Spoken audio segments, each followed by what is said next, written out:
بسم الله الرحمن الرحيم. waxaad ku soo dhawaataan chapterka 1 example 1.6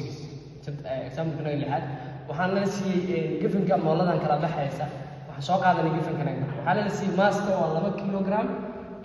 restaurant force and spring constant waa 400 newton per meter iyo displacement waa 2 different position waxaan la markaa waxaan loo diray waxa xisaabinayna acceleration ka this displacement 7 cm markuu delta x ku yahay waxa xisaabinayna lahayd acceleration waxaan leenahay markaa acceleration yes waxaa lagu helaa minus k delta x alpha m yes horna waa soo waxaan leenahay markaa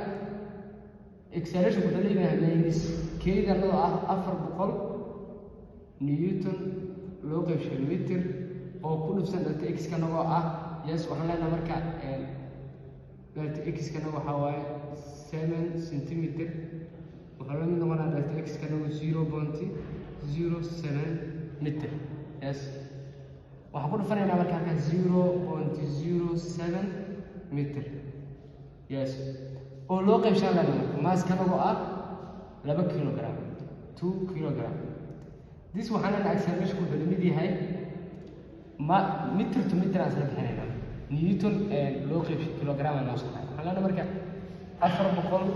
oo lagu dhuftay 0.007 waxay minus 28 newton divided by 2 kg this acceleration ku mid yahay minus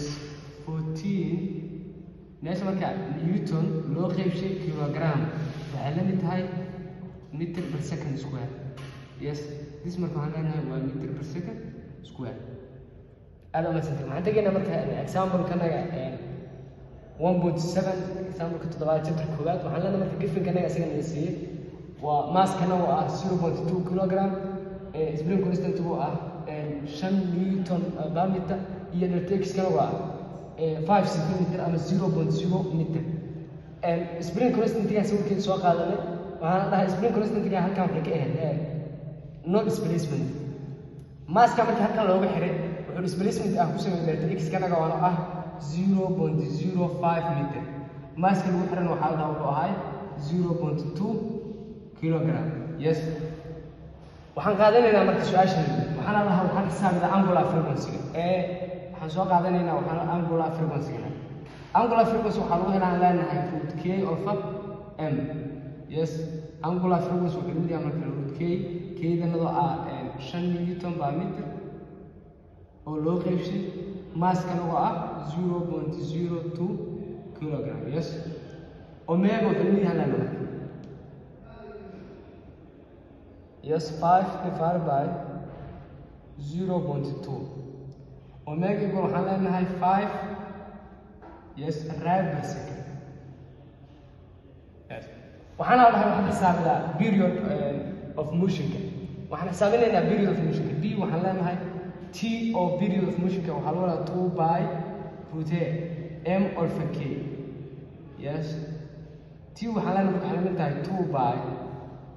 root m kana waa 0.02 divided by 5 newton per meter time waxaa la mid noqonaa marka waxaan leenahay 2 lagu dhuftay 3.14 root 5 yes 0.2 loo qaybshay 5 waa 1.256 seconds yes z waxaan la dhahnay number c waxaan la dhahnay frequency waxaan leenahay waxa lagu helaa 1 alpha 2 by root k alpha m yes waxaan leenahay waa 1 alpha 2 by 3.14 yes oo ku dhufsan keyganadoo ah 5 loo qaybshay maskana waa 0.0 yes 0.2 this waxaan leenahay frequency f waxay la mid tahay 1 divided by 2 times 3.14 root yes 5 divided by 0.2 waxaan leenahay f waxay la mid tahay 0.796 hertz f waxay la mid tahay 0.78 hertz aad amaadsantiin